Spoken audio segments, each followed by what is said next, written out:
They entered the war with an illusion of permanence, a belief that the elite pilot force that had conquered the skies over Poland, France, and the early months of the Eastern Front would always exist, always replenish itself, always dominate. In 1939 and 1940, the Luftwaffe seemed unstoppable, its Jagdgeschwader filled with men forged in the Condor Legion over Spain and hardened in combat operations across Europe. These were pilots who had fought dozens, sometimes hundreds of sorties before the Allies had even begun expanding their own air forces. The Luftwaffe's ace culture, embodied by figures like Werner Mulders, Adolf Galland, and Günter Lützow, created an aura of invincibility. But beneath that aura lay a system dangerously unbalanced. Germany had built an air force around exceptional individuals, not around an industrial-scale training pipeline. The Allies had done the opposite. And in that strategic difference lay the seed of a crisis so vast and so fatal that by 1944, the Luftwaffe would be losing the air war not because it lacked aircraft, but because it lacked the men capable of flying them. Early victories masked everything. The Blitzkrieg required air superiority, and the Luftwaffe delivered it with astonishing efficiency. But the very speed of German success created a trap. Because the war moved so fast, Germany delayed expanding its flight schools. Because early battles cost relatively few veteran pilots, the Luftwaffe believed its training system was adequate. Because aces were so dominant, the high command assumed experience would continue flowing naturally from the front back into the training units. None of these assumptions were true. In reality, the Luftwaffe's training structure, designed for a short, decisive conflict, was incapable of sustaining long-term attrition. Training was centralized, slow to adapt, and starved of aircraft and fuel even before the war intensified. Germany entered Barbarossa in 1941 with a pilot force that was undeniably elite, but also fragile, too small, too overworked, and too dependent on its veterans. And then the real war began. Barbarossa consumed pilots at a rate the Luftwaffe had never anticipated. The Eastern Front was a vast, punishing battlefield stretching from the Baltic to the Black Sea, requiring air power across thousands of miles. Pilots flew 4, 5, sometimes 8 sorties a day, pushing both man and machine far beyond peacetime expectations. Combat losses were only part of the problem. Mechanical failures, forced landings, treacherous weather, and primitive Soviet airfields ate away at Germany's pool of seasoned aviators. Every crew lost was irreplaceable. In 1942, the fighting over Stalingrad, the Caucasus, and the Rzhev salient continued that attrition. Luftwaffe units survived only because of their veterans, the handful of men who could spot enemies at impossible distances, evade entire Allied formations, and keep younger pilots alive. These veterans formed the spine of the Luftwaffe, and one by one, that spine began to break. As the war expanded into North Africa and the Mediterranean, German fighter units were stretched across continents. Tunisia in early 1943 became a graveyard for experienced pilots who faced the combined strength of the U.S. Air Forces and the RAF. New American fighters like the P-38 and improved Spitfire variants inflicted heavy losses. Every veteran killed in Tunisia represented hundreds of hours of irreplaceable combat experience. Meanwhile, Germany's training command was already faltering. Even in 1942, training hours were being reduced because the war demanded every drop of fuel for the front. Flight schools began rationing flying time, switching to more classroom teaching, less real flying. Young pilots graduated with fewer hours, weaker formation skills, and minimal exposure to real combat environments, yet they were sent into the most dangerous skies on Earth. Then came the catastrophe that exposed the crisis to the world. Big Week, February 20th to the 25th, 1944. The U.S. 8th Air Force and 15th Air Force launched massive raids against German aircraft factories. The goal was not only to destroy production facilities, but to force the Luftwaffe into battle and kill its remaining veterans. It worked. Hundreds of experienced German pilots were shot down in a single week. Aircraft production recovered. Pilot losses did not. The truth was now undeniable. Germany was producing fighters faster than at any point in the war, but the pilots who once made those fighters deadly were dying faster than they could be replaced. The Luftwaffe entered the war with the best pilots in the world. By 1944, it was becoming an air force of undertrained, inexperienced boys thrown into hopeless combat against overwhelming Allied air superiority. The hidden crisis was no longer hidden. It was unfolding in the skies over Europe every single day. And as the Allies continued to strengthen their air forces, Germany's shortage of trained pilots would become one of the decisive factors that doomed the Reich. The Luftwaffe's crisis did not emerge in a single catastrophic moment. It unfolded in a series of grinding campaigns that consumed Germany's most skilled pilots far faster than they could be replaced. Each theater of war became a drain on the Luftwaffe's irreplaceable core of combat veterans, and each loss weakened the very foundation on which Germany's air superiority had been built. Nowhere was this more devastating than on the Eastern Front. When Operation Barbarossa began on June 22, 1941, the Luftwaffe entered Soviet airspace with confidence. For weeks, German fighters and bombers savaged the Red Air Force, destroying thousands of aircraft on the ground and hundreds more in the air. Victory appeared overwhelming. But Barbarossa was not the blitzkrieg of Poland or France. It was a war of colossal distances, brutal weather, and constant operational strain. Luftwaffe pilots flew from primitive airfields carved out of grasslands and forests. They operated without proper maintenance facilities, lacking spare parts, hangars, and even paved runways. Mud, dust, snow, and ice tore apart aircraft. Engines ingested debris, tires burst on makeshift strips, fatal accidents soared.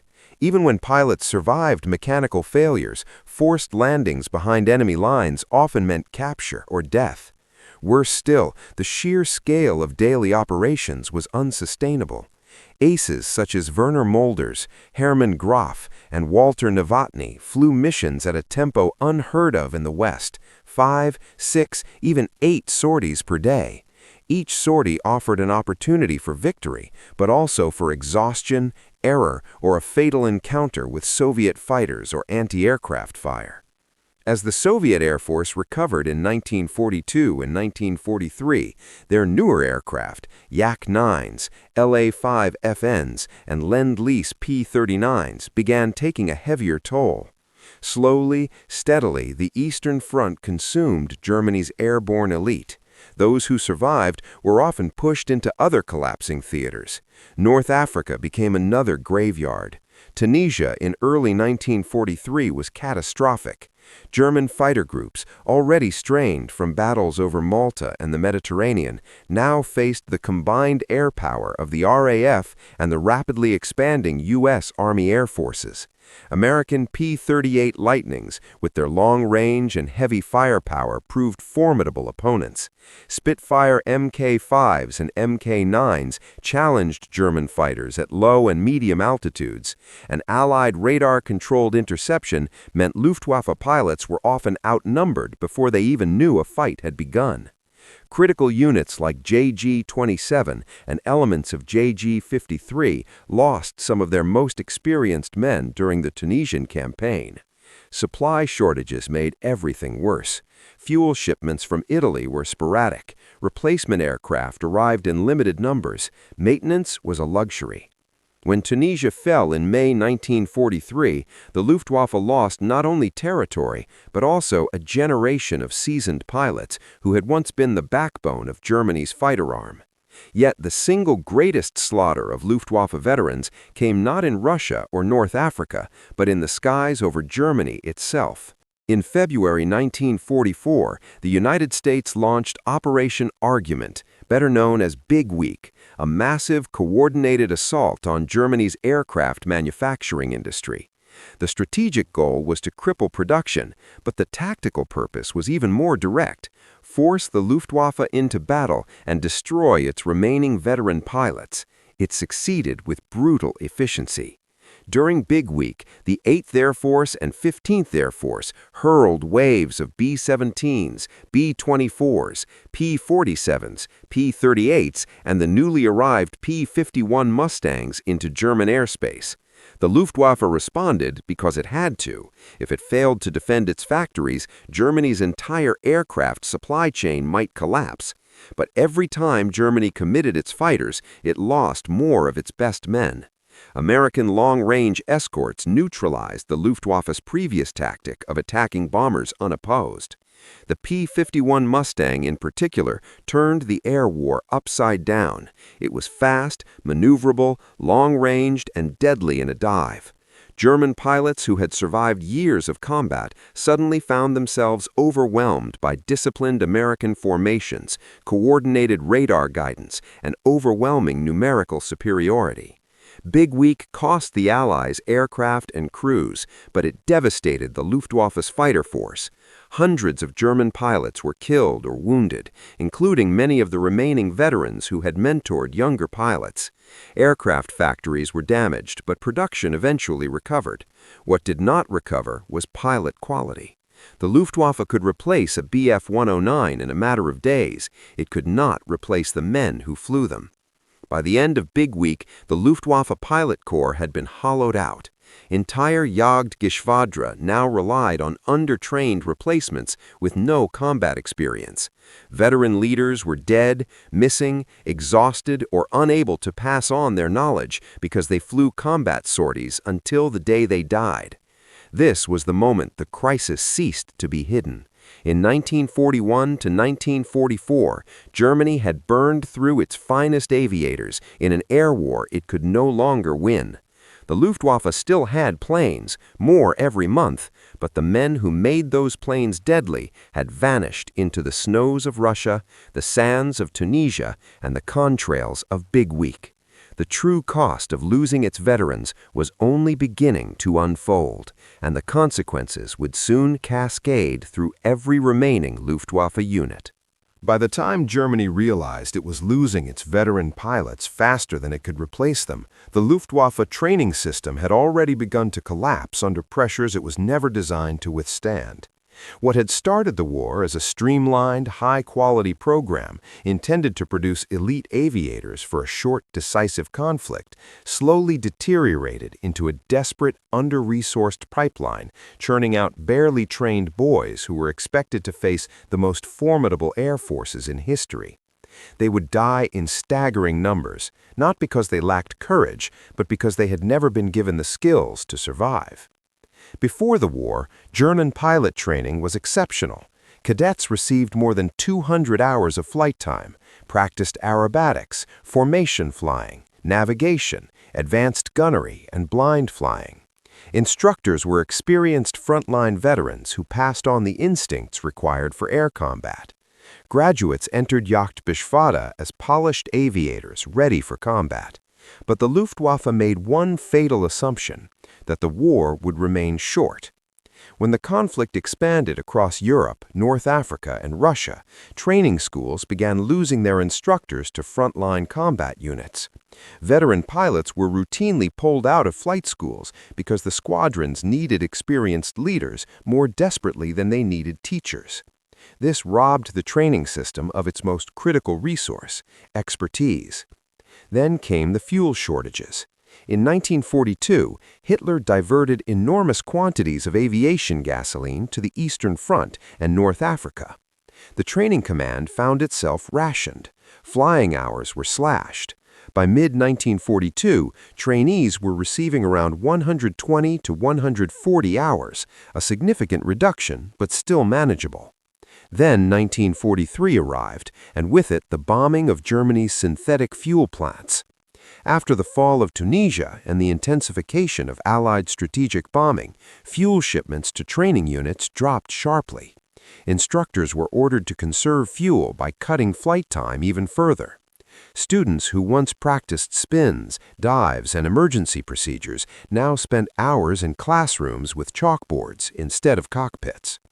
By early 1944, many trainees were receiving fewer than 80 hours of total flight time, barely half the pre-war standard. Worse still, those hours were fragmented, inconsistent, and often flown in outdated or worn-out trainer aircraft that behaved nothing like frontline BF-109s or FW-190s.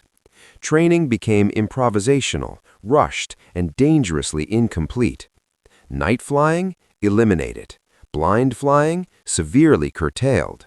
Gunnery practice? Minimal. Formation tactics? Rarely taught. Survival skills? Not even addressed.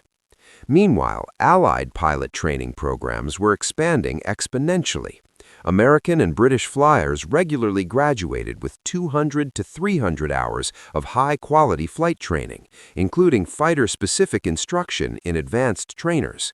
Many had already flown formation intercepts, practiced deflection shooting, and trained in simulated combat scenarios before they ever saw enemy territory. German trainees, by contrast, sometimes met an Allied fighter for the first time in the split second before they were shot down. Compounding everything was the physical destruction of the training infrastructure. Allied bombers targeted Luftwaffe flight schools, fuel depots, and aircraft plants. Several major training bases were relocated repeatedly, interrupting curricula and scattering resources. In some cases, instructors had to teach in open fields after their airfields were cratered. The Luftwaffe tried to compensate by creating accelerated crash courses, but these programs only made the problem worse. Recruits who should have spent months mastering aerobatics were instead rushed into cockpits after a few dozen hours of basic flying. Many died in training accidents before ever reaching the front. Those who survived were sent into combat with a level of preparation wholly inadequate for the realities of 1944 air warfare. The result was predictable and tragic, a staggering spike in rookie casualties. Units like JG-26 on the Western Front and JG-54 in the East found themselves receiving replacements who could barely take off and land safely. New pilots often made fatal mistakes within minutes of joining combat formations, climbing too steeply, losing sight of their leader, stalling in turns, or failing to monitor their 6 o'clock. Allied pilots could immediately identify inexperienced German flyers. They flew predictably, hesitated in evasive maneuvers, and lacked the situational awareness needed to survive the swirling chaos of high-altitude battles.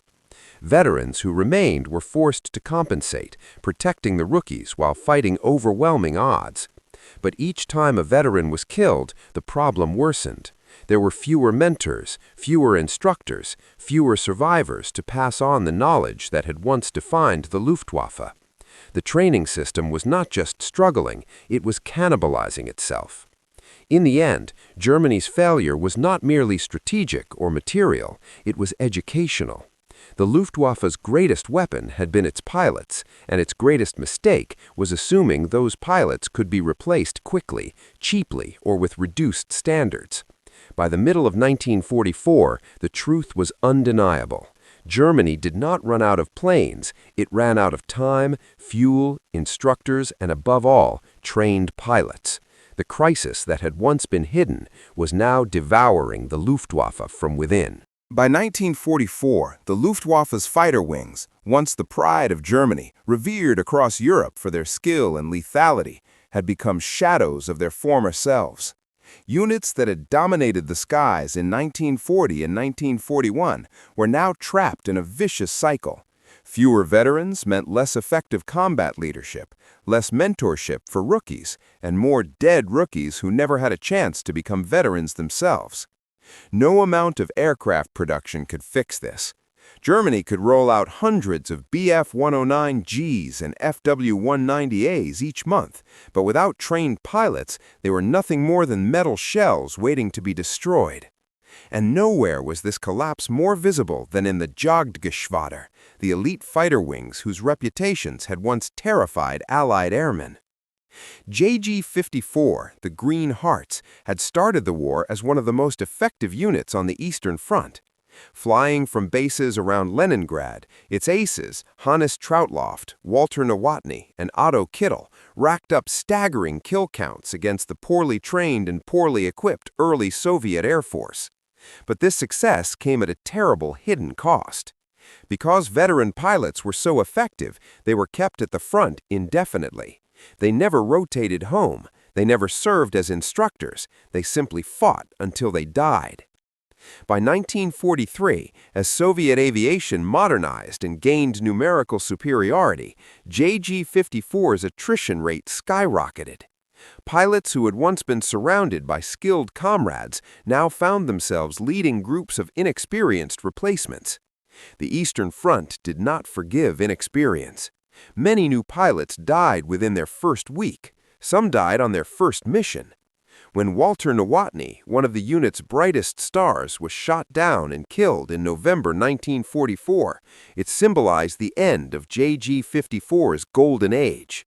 The unit still flew missions, but its quality had collapsed. It had become a wing in name only, its former strength hollowed out by an attritional war it could no longer master. On the Western Front, JG-26, Schlageter, faced an even harsher reality. JG-26 had been Adolf Galland's unit during the Battle of Britain, and it had maintained a reputation as one of the finest fighter groups in Germany. But by 1943-44, the skies over France and Belgium were no longer the hunting grounds of elite Germans. They were kill zones dominated by American P-47 Thunderbolts, P-38 Lightnings, and especially P-51 Mustangs. Allied fighters flew farther, climbed higher, dived faster, and were guided by increasingly sophisticated radar networks. The Luftwaffe no longer chose when to fight. The Allies chose for them. Every bomber raid forced the German fighters into the air, whether they were ready or not. And every time JG-26 scrambled to face waves of B-17s and B-24s escorted by swarms of Mustangs, another handful of irreplaceable veterans were lost.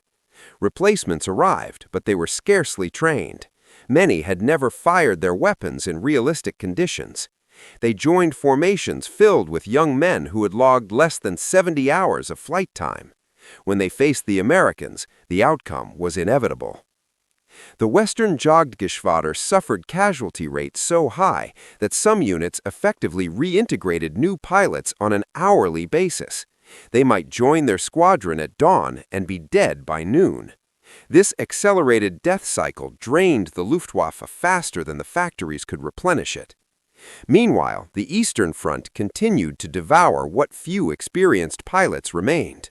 Units such as JG-52, home to Erich Hartmann and Gerhard Barkhorn, held out longer thanks to their extraordinary leadership, but even they began losing pilots faster than they could replace them.